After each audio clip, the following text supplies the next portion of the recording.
deemed to affect the provision of section 87.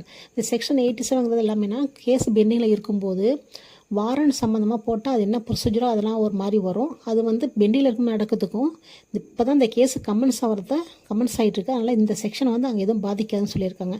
இதுதான் அதில் உள்ள விஷயம். சரி, அதே ரிலேட்டடாக பிஎன்எஸ்எஸில் பார்த்தீங்கன்னா செக்ஷன் 227 அது என்ன புதுசாக ஆட் பண்ணியிருக்காங்கன்னா ஒரு சின்ன விஷயம், ஒன்றுமே இல்லை. அந்த சம்மனை வாரண்ட் அனுப்புகிறாங்க இல்லையா, அது எலக்ட்ரானிக் வழியாகவும் அனுப்பலாம். இது ஒன்று தான் ஆட் பண்ணியிருக்காங்க. அதனால் இன்றைக்கி பெருசாக ரிஸ்க் எடுக்க வேண்டாம். ஜஸ்ட் ஒரு மேட்ரு மட்டும் தான் ஆட் பண்ணியிருக்காங்க, மற்றபடி எல்லாம் சேம். அடுத்து பார்த்தா 205 இது என்னன்னு கேட்டிங்கன்னா டிஸ்பென்ஸு. அதாவது சம்மனை வாங்கிட்டு ஒரு அக்யூஸ்டு கோர்ட்டுக்கு வந்துட்டாப்புல. வந்தோடனே இப்போ சப்போஸ் ரொம்ப தூரத்துலேருந்து வராங்க, இல்லை முக்கியமான நிறையா கவர்மெண்ட் வேலை இருக்காங்க, அங்கே போய் அவங்க அப்பியராயே ஆகணும், இல்லையா சிக்காக இருக்காங்க, இல்லை ஏஜ்டு பர்சனாக இருக்காங்க. இந்த மாதிரி டைமில் என்ன பண்ணுவாங்கன்னா 205 ஒரு பெட்டிஷன் போட்டு நான் வந்து ஒவ்வொரு ப்ரொசீஜருக்கும் ஒவ்வொரு வாய்தாவுக்கும் நீதிமன்றத்தில் ஆஜராக முடியாது, அதனால் என்ன பண்ணணும்னா எனக்கு வந்து அதுலேருந்து டிஸ்பென்ஸ் பண்ணுங்கள், விலக்கு அளிங்கன்னு சொல்லிட்டு இந்த செக்ஷனில் ஒரு பெட்டிஷன் போடுவாங்க அக்யூஸ்டு.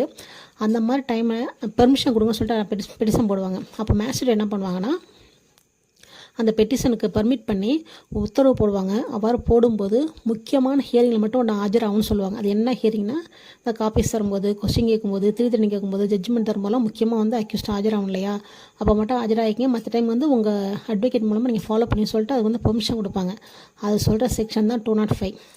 இதே சேம் பிஎன்எஸ்எஸில் பார்த்தீங்கன்னா 228 இது இந்த ரெண்டு செக்ஷன்லுமே சேம் கண்டென்ட் தான் இருக்குது. அதனால் இதுலேயும் எந்த ஒரு டவுட்டும் உங்களுக்கு இல்லை, சேம் ப்ரொசீஜர் தான். அடுத்து பார்த்திங்கன்னா 206. இந்த 206ங்கிறது எப்படின்னா நம்ம இந்த கமெண்ட்ஸ்மெண்ட்டுக்கு அப்புறம் நம்ம ப்ரொசீஜர் பார்க்க போகிறோம். அதாவது ட்ரையல் ப்ரொசீஜரில் sessions procedure, warrant procedure, summons trial procedure, summary trial procedure ஒன்று ஒன்றா பார்க்க போகிறோம். அந்த சம்மரி ட்ரையல் ப்ரொசீஜரில் பெட்டி அஃபென்சஸ் என்னென்னு சொல்லுவாங்க. அதாவது பெட்டி அஃபென்சஸ்னால் சிஆர்பிசியை பொறுத்த வரைக்கும் 1000 rupees ஃபைன் கட்டக்கூடிய அந்த அமௌண்ட்டு உள்ள அந்த குற்றங்கள், அதுபோல் சில விஷயங்கள்லாம் வகைப்படுத்தி சொல்லியிருப்பாங்க. அதுதான் பெட்டி அஃபென்சஸ்ஸு. அந்த மாதிரி பெட்டி அஃபென்சஸ்லாம் எப்படின்னா சம்மனை வந்து ஸ்பெஷல் சம்மனாக அனுப்புவாங்க. அது என்ன ஸ்பெஷல் சம்மன் கேட்டிங்கன்னா, இப்போ அக்யூஸ் சம்மன் அந்த போனோடனே அவர் ரிட்டனாக ஒரு லெட்ரு எழுதி அவர் டைரெக்டாக நீதிமன்றத்தில் ஆஜராகாமல் அட்வொகேட் மூலமாகவே கேஸை ஒத்துக்கிட்டு பணம் கட்டலாம். இதுதான் ஸ்பெஷல் சம்மன்.